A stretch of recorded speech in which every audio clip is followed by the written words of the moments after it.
Okay, हामी निरन्तर रूपमा परमेश्वरको वचन हेरिराखेका छौं। आज पनि हामी परमेश्वरको वचन हेर्दैछौं। आज साउनको 14 गते कि 15 गते भइसकेको छ। हामी वचन हेर्दैछौं। हामी योभन्दा अगाडि हामीले एस्तरको पुस्तक हेर्दै थियौं। एस्तरको पुस्तक हेर्दै थियौं। आज हामी फेरि पनि एस्तरको पुस्तकमै छौं। आज चाहिँ म तपाईहरुलाई एस्तरको पुस्तक 6 अध्याय र 7 अध्यायबाट बताउन चाहदैछु। र आज मैले लिएको छु एस्तरको पुस्तकको 6 अध्यायको पद नम्बर 1। पद नम्बर 1। एस्तरको पुस्तक 6 अध्यायको पद नम्बर 1 लाई हामीले लिनेछौं। र यसमा यसरी भनिएको छ, त्यस रात राजालाई निन्द्रै लागेन। उनले आफ्नो राज्यकालका विवरण भएको इतिहासको पुस्तक ल्याएर पढी सुनाउने हुकुम गरे र त्यो राजालाई पढेर सुनाइयो। त्यो राजालाई पढेर सुनाइयो। आमेन। अब यहाँ के घटना घट्दैछ राजाको दरबारमा भन्ने बारेमा हामी हेर्दै थियौं। र हामीले हेर्दै थियौं एक अध्यायमा हामीले एस्तरको एक अध्यायमा हामीले हेरेका थियौं राजाको आफ्नो जुन रानी वस्ती छन् भोजमा राजाले एकछिन आओ परिचय गराऊ अलिकति सिंगार पटार गरेर आऊ भनेर बोलाउँदाखेरि राजा ले भनेको कुरा वस्तीले नमानेको कारणले वस्तीलाई रानी वस्तीलाई रानीको पदबाट निकालेर अर्को रानीको स्थापना गरिएको छ। त्यो रानीको नाम चाहिँ एस्तर हो। अनि यी पनि साह्रै सुन्दरी थिइन् र यिनी चाहिँ यहुदी वंशबाट थिइन्। यिनको बुवा आफ्नै बुवा त हैन, आफ्नो पालेको बुवा मोर्दकै मार्फतबाट उनीलाई जुन प्रकारले सबैभन्दा राम्री भएको हुनाले चुनावमा यानी कि सेलेक्सनमा परेको हुनाले गर्दा तिनी रानी भइन् भन्ने किसिमको कुरा हामीले 2 अध्यायबाट हेर्यौं। तर त्यहाँनेर आएर एकजना मानिस हामान भन्ने मानिस छ। त्यसलाई राजाले के गर्यो त भन्दाखेरि आहासुर भन्दा चाहिँ राजा आहासुरले के गर्यो ठुलो पदमा स्थापना गर्यो। तर मोर्दकै र हामानको बीचमा भएको टसल यानी कि चित्त नबुझ एकले अर्कालाई मन नपराउने, किनभने ऊ चाहिँ ठुलो मान्छे भइसकेको छ हामान। तर चाहिँ हामानलाई मोर्दकैले साष्टाङ्ग दण्डवत गरेन भनेर यिनीहरूको बीचमा खटपट भएको छ। त्यो खटपटको कारणले गर्दाखेरि अनि हामानको आफ्नो पावर देखाएर मोर्दकै सहित सम्पूर्ण मोर्दकैका यहुदी जातिहरूलाई नष्ट गर्ने योजना गरेको कुरा हामी यहाँ पढिराखेका छौं, थाहा पाइराखेका छौं। र जब त्यो कुरो हामीले 3 मा थाहा पायौं, 4 मा हामीले भनिएको छ कि अनि यो सबै कुरो अब खत्म गर्ने भएछ भन्ने उर्दी भइसकेपछिलाई सबैजना मानिसहरूले यहुदीहरूले के गरे, त्यो देशमा हुने यहुदीहरूले सबैले उपवास बसे, घनघोर तपस्या गरे, घनघोर प्रार्थना गरे परमेश्वरमा। अनि परमेश्वरमा प्रार्थना गर्दै अनि एस्तरलाई पनि त्यो खबर भयो। अनि एस्तरले पनि प्रार्थना गरिन् र एस्तरले प्रार्थना गरेको कुरासम्म हामी 4 अध्यायमा 5 अध्यायमा आइसकेपछि हामीले के थाहा पाएका छौं त एस्तरले प्रार्थनाका साथ अनि राजालाई भेटेको कुराहरू हामी देख्दछौं। अनि राजा त्यति राम्री रानी 1 महिनादेखि नभेटेको कारणले गर्दा र प्रार्थनाको शक्तिको कारणले गर्दाखेरि राजाले रानीलाई फेरि भेट्ने इच्छा गरे। अनि त्यही बेलामा राजाले साह्रै खुसी भएर तिमीले के माग्छौ माग भनेर भनेको हुनाले आधा राज्यसम्म पनि दिन्छु भनेको हुनाले रानीले त्यो केही कुरा पनि मागिनन्। रानीले आधा राज्य मागेको भए पनि पाउँथिन्, यहुदी सौदी त्यसकै होस्, म आधा राज्य दिएर बस्छु भनेको भए पनि पाउँथिन्। तर तिनले त्यो केही मानिनन् र त्यही मागिनन् र तिनले भोज खुवाउने कुरा गरिन्। अनि भोज खुवाउने कुरामा अनि हामान र राजा आहासुरसलाई सँगै राखेर भोज खुवाउन पाए हुन्थ्यो भनेर उनले माग गरिन्। अनि उनीहरूले त्यो अनुसारले राजा आहासुरस र हामान भनौँ राजाभन्दा मुनिको पावरफुल व्यक्ति दुईजनालाई रानीले भोज खान दिइन्। साह्रै खुसियाली भयो। अनि राजाले भन्छन् के माग्छौ माग। अनि त्यसपछि भन्छन् भोलि फेरि खुवाउँछु न महाराज, हजुरहरू दुवैजनालाई भोलि फेरि खुवाउँछु, त्यही बेला माग्छु भनेर बिन्ती गर्दछन्। त्यो माग चाहिँ के हुन्छ, ग्रान्टेड हुन्छ, स्वीकृत हुन्छ। अनि त्यो भोज खाएर फर्किँदाखेरि हामानले मर्दकाईलाई देख्छ, फेरि पनि उसको साष्टाङ्ग दण्डवत नगरेकोले रिसाएर घर जान्छ र अरूको सल्लाह अनुसार उसलाई अब भोलिपल्ट मारेर मात्रै अनि त्यसपछि राजा र रानीसँग भोज खान जान्छु भनेर उसलाई मार्नलाई 25 मिटर लामो काठको एउटा फाँसीको तख्ता तयार गर्दछ र फाँसीको तख्ता तयार गरेर राख्दछ। अनि त्यसपछि आएर ऊ राजाको दरबारतिर जाँदछ। ओके, यहाँसम्म हामीले 5 अध्यायमासम्म हामी हेर्यौं। अब 6 अध्यायमा हामीले हेर्यौं कि अब राजालाई त्यो रात, जुन रात चाहिँ सम्भवतः भोज खाएको रात, भोज खाएकै रात हो यो। भोज खाएको रात जब भोज खायो, रानीको दिएको भोज, हामान पनि गयो। अनि उसलाई राति निन्द्रै लागेन। अनि यहाँ किन निन्द्रा लागेन त उसलाई कसैले डिस्टर्ब त गरेको छैन। तर किन निन्द्रा लागेन अब त्यहाँ हेर्नुहोस् परमेश्वरको काम कस्तो छ। उसलाई निन्द्रै लागेन त्यो राति। भोलिपल्ट एस्तरले के कुरो माग्ने होला भन्ने कुराले पनि होइन, यहाँ त्यस्तो कुरो पनि लेखेको छैन। तर उसलाई अचानकमा यहाँ लेखेको छ निन्द्रा लागेन। निन्द्रा नलाग्नुको कारण चाहिँ हामी त्योभन्दा अगाडि भएको घटनाहरू के थियो त भनेर हेर्दाखेरिलाई उसलाई निन्द्रा नलाग्ने घटनाहरू चाहिँ केही पनि देखिँदैन। तर अचानकमा उसलाई निन्द्रा लागेन। किनभने मैले यहाँनिर हेर्दाखेरि हामीले बुझ्न सक्छौं कि जति धेरै यहुदीहरूले एस्तरले उपवास बसेर भाङ्राको लुगा लगाएर राजाले यी सबै हामीलाई मार्नलाई हामानले तयार गरेको यहुदी जातिहरूलाई मार्नलाई गरेको राजाले फिर्ता लिउन्, क्यान्सल गरून्, माफी गरून् भन्ने किसिमले प्रार्थना गरेछ। त्यो प्रार्थनाको पावरले राजालाई निन्द्रै लागेन। अनि उसलाई थाहा छैन किन निन्द्रा लागेन, के को कारणले हो। अनि निन्द्रै लागेन। अब के गरौँ भो।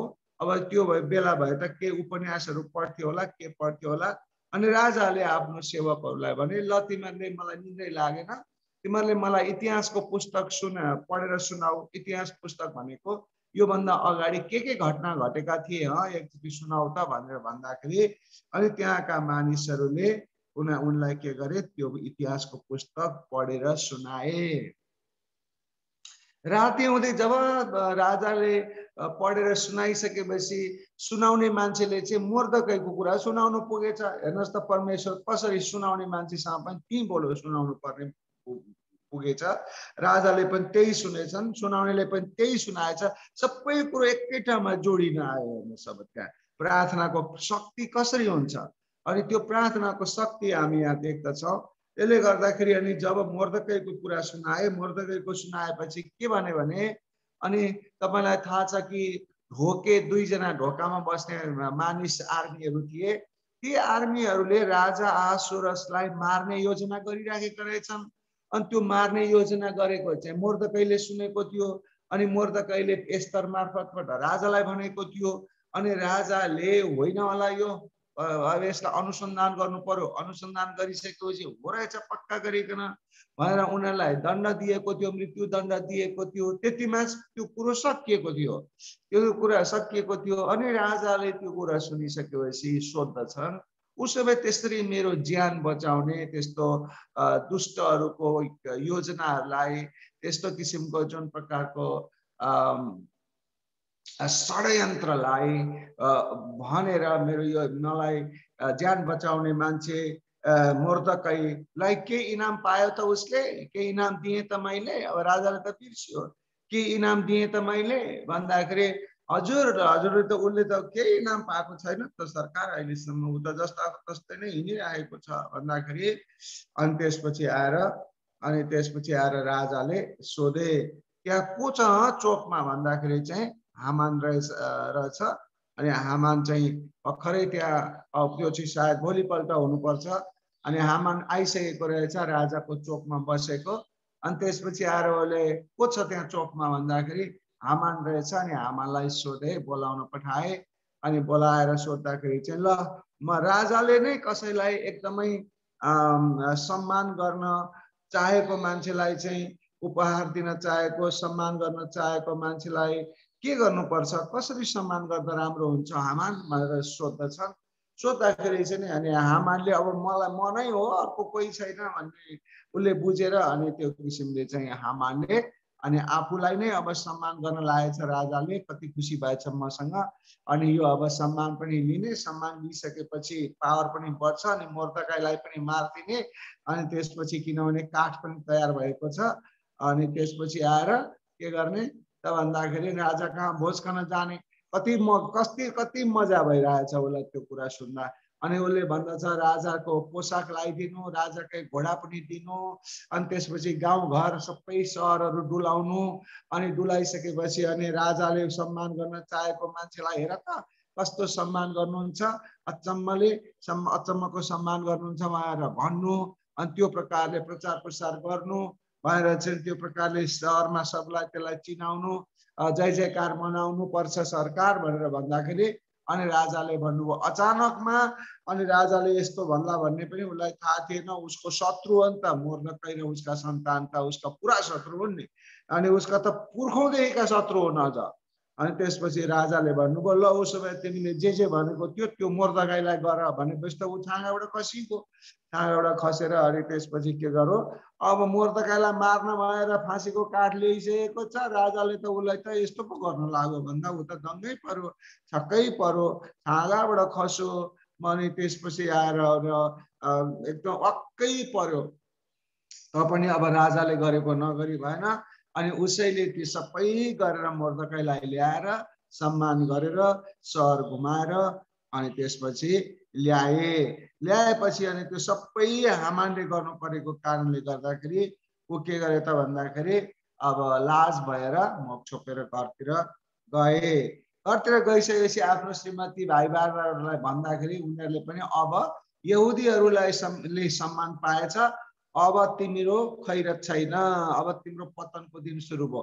किनभने यहुदी तिनीहरूलाई पनि थाहा रहेछ नि यहुदीहरूमा पावर छ, यहुदीहरू परमेश्वर हुनुहुन्छ, यहुदीहरू हामी जस्ता कमजोर होइनन् भन्ने कुरो उनीहरूलाई पनि थाहा रहेछ। त्यसैले यहाँ भनिएको छ अब यहुदीहरूको अब यदि मोर्दकै यहाँ भनिएको छ 13 को तलतिर भनिएको छ तिनका सल्लाहकार र तिनका पत्नीले यो भने यदि मोर्दकै जसको सामुन्ने तपाईको पतन सुरु भएको छ ती यहुदी जाति हुन् भने तपाई उनको विरुद्धमा केही पनि गर्न सक्नुहुन्न। ती यहुदी जाति भएको हुनाले तपाई उनलाई केही गर्न सक्नुहुन्न, तपाईको अब पतन निश्चित छ भनेर सबैले भनिदिए।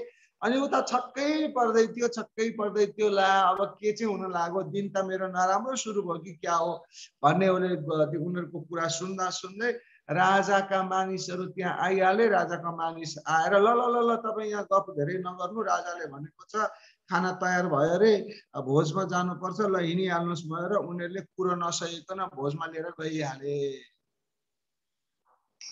जब भोजमा लिएर गए अनि त्यसपछि भोज खाना सुरु भयो। अनि यता मोर्दकाईलाई मार्ने काठ त्यसै जीवितै छ, मोर्दकाई मार्न पाएन, मार्नको छ त उल्टो सम्मान पो गर्नु पर्यो। हेर्नुहोस् त परमेश्वरको योजना कताबाट कता घुम्दैछ है हैन। अनि कसरी परमेश्वरले कसलाई कसरी घुमाउनुहुन्छ है। अब यहाँ अब पावर प्रेयर चाहिँ के भन्छ, प्रार्थनाको पावर भन्छ नि हैन। अनि त्यो कस्तो पावर हुन्छ भने त्यो प्रार्थना हामी कति गर्दैनौँ नि, तर प्रार्थनाको पावर कहाँसम्म पुग्दैछ हेर्नुहोस्। भित्र राजमहल भित्र छिरेर कसरी काम गर्दैछ। अब यहाँबाट रानीले खाना बनाएको छ, अनि त्यहाँ रानीले खाना बनाएको ठाउँमा उनीहरू फेरि खाना बसिसकेपछि अनि राजाले फेरि दोहोऱ्याउँछन्।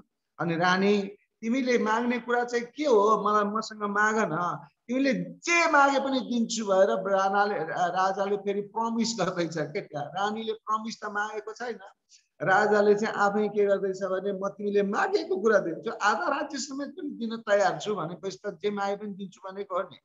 जे मागे पनि दिन्छु, माग माग भन्दाखेरि बल्ल अनि त्यसपछि रानीले भनिन् कि हे महाराजा, तपाईँ मदेखि खुसी हुनुहुन्छ भने र तपाईँले मैले मागेको दिनुहुन्छ भने म केही कुरो पनि माग्दिन, मेरो जाति र मेरो ज्यान बचाइदिनुहोस्, यति मात्रै माग्छु म।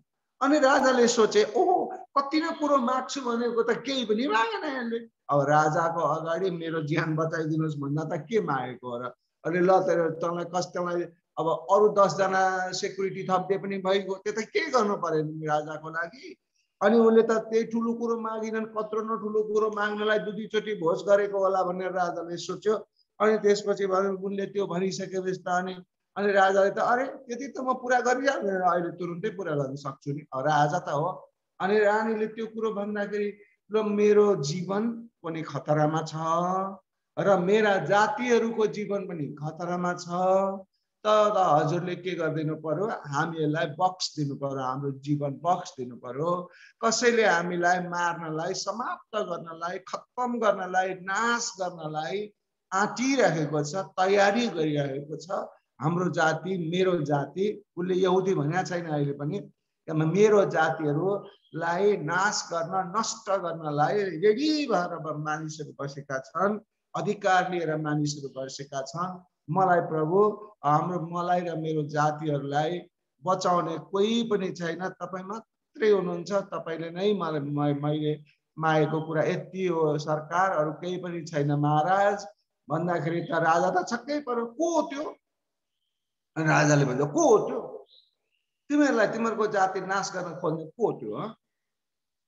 को हो त्यो तिमीलाई नाश गर्न खोज्ने, तिम्रो जातिलाई नाश गर्न, मेरो रानीलाई नाश गर्न खोज्ने जाति मान्छे को, कुन चाहिँ हो त्यो भन्दाखेरि त अनि रानीले फ्याक्क भनिहाले, ऊ हाम्रै सामुन्ने बसिरहेछ त्यो दुष्ट, त्यो हामान, त्यो दुष्ट।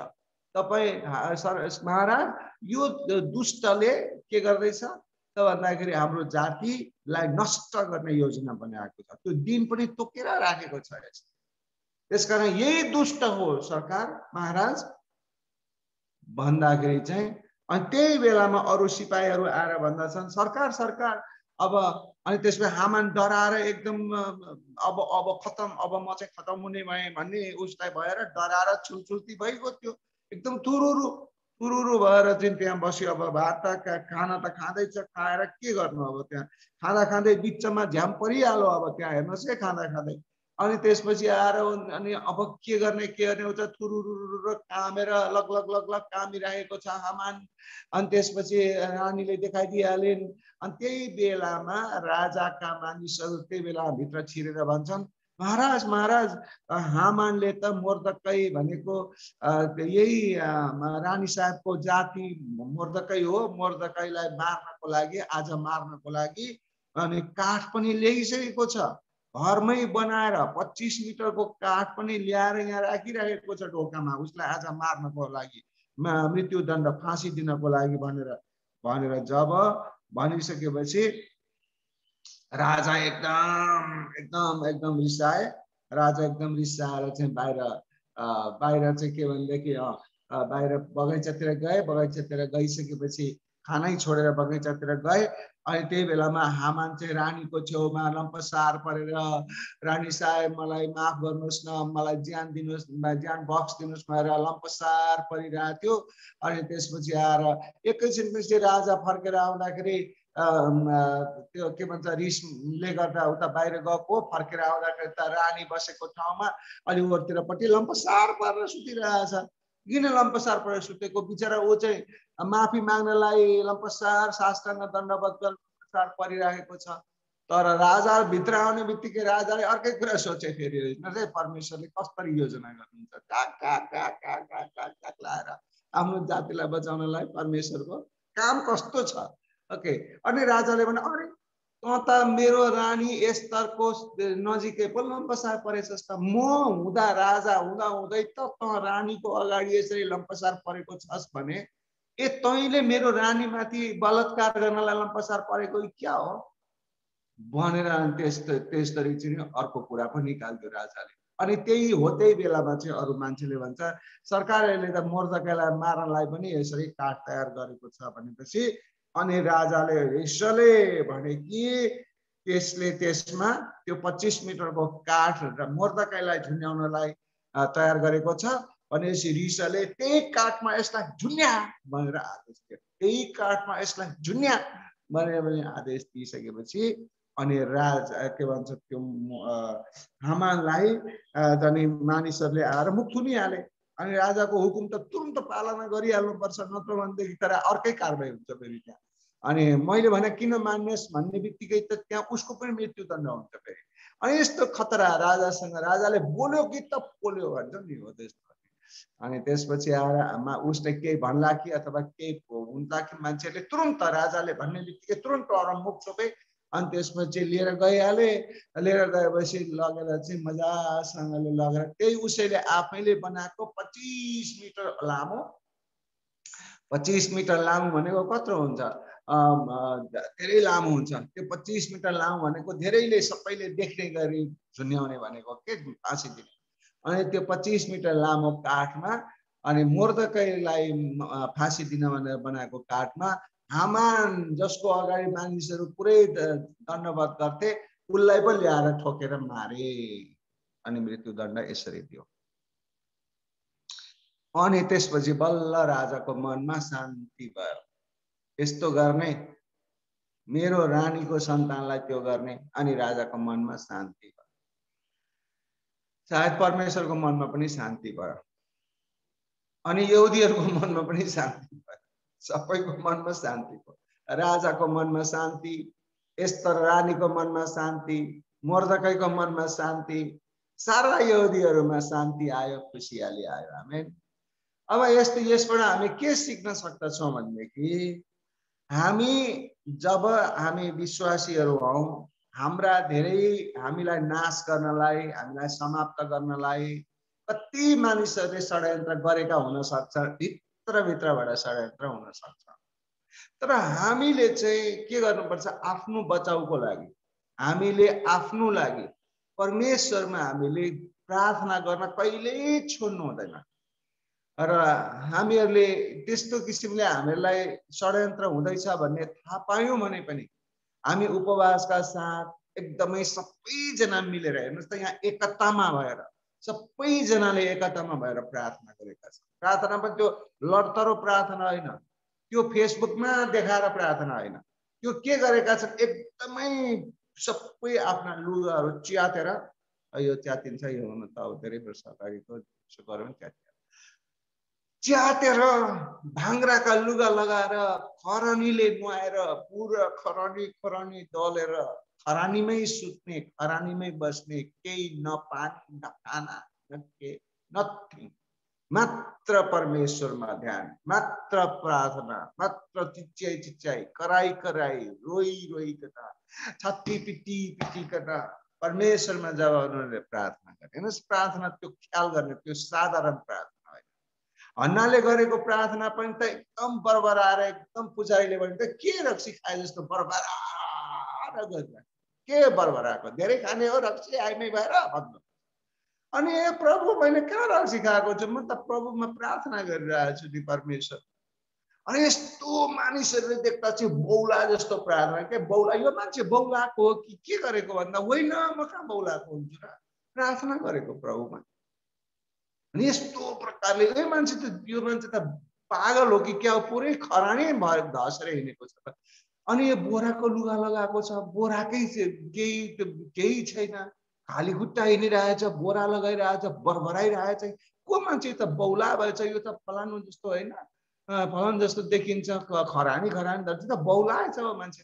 होइन भाइ, म बौलाको होइन, म त प्रभुमा प्रार्थना पो गरेको। आज कोही देख्नु भएको छ त्यसरी प्रार्थना गर्ने? आज त मानिसहरू प्रार्थना गर्दा फेसबुकमा प्रचार प्रसार गर्ने, मिनिस्ट्री ठुलो देखाउने, आफूलाई ठुलो बनाउने, हामान जस्तै।